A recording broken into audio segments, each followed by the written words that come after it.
Auparavant, il y avait un marabout au nom de Vunza Toko. Il était le marabout des musiciens congolais. Emeneya, ou encore Papa Wemba.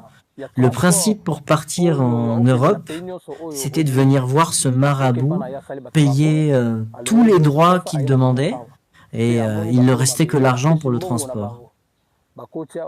Le marabout vous amenait ici dans la grotte, il payait tous les droits que nos grands-parents demandaient. Et après 2 ou 3 jours, ces pratiques faites, le client se retrouvait directement en France, en Belgique, au Brésil, selon le pays choisi. Ici, ce sont des signes que les Blancs ont placés qui signalent qu'il y a des minerais ici à l'intérieur. Il y a beaucoup de ce genre de signes dans cet emplacement. Quand l'homme blanc a commencé avec l'exploitation des minerais, nous n'étions pas. Il y avait que nos grands-parents et les Blancs ont menti à nos grands-parents et qu'ils ont découvert qu'il y a plusieurs saletés laissées par les chauves-souris et qui devaient le faire sortir et sortir également le chaux. C'est alors que les Blancs ont commencé l'exploitation de nos matières se trouvant dans cet endroit.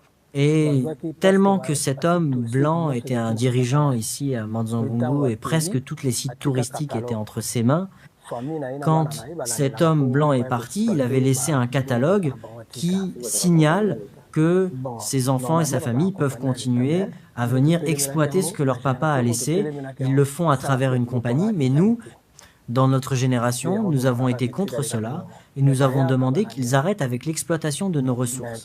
Et raison pour laquelle vous voyez que c'est resté ainsi, mais ils continuent de venir pour faire quelques suivis et nous nous sommes décidés, s'ils viennent encore cette fois-ci, nous allons organiser une réunion ensemble avec eux pour pouvoir trouver un compromis parce que s'ils veulent de nos ressources, alors ils doivent construire notre village, ils doivent placer l'électricité depuis Mbanzangungu jusqu'au village et nous discuter de combien ils vont commencer à nous payer. Donc, devons trouver un compromis de ce genre.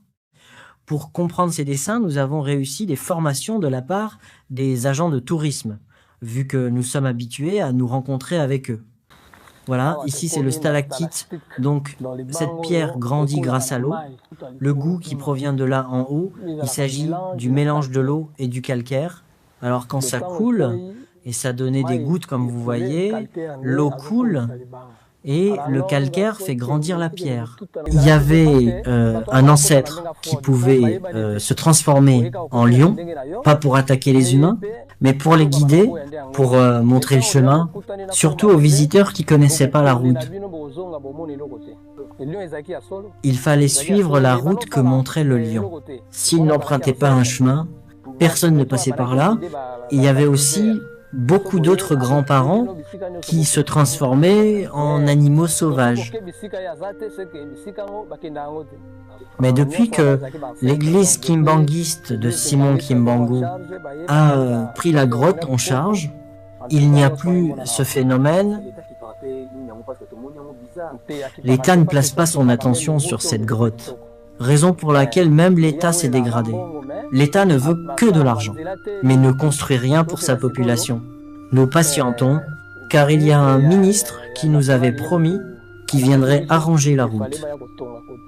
Et ce que vous voyez là, ce sont des pierres serpentes, parce que cela, une forme de serpent, il y a d'autres en forme de crocodile et boa.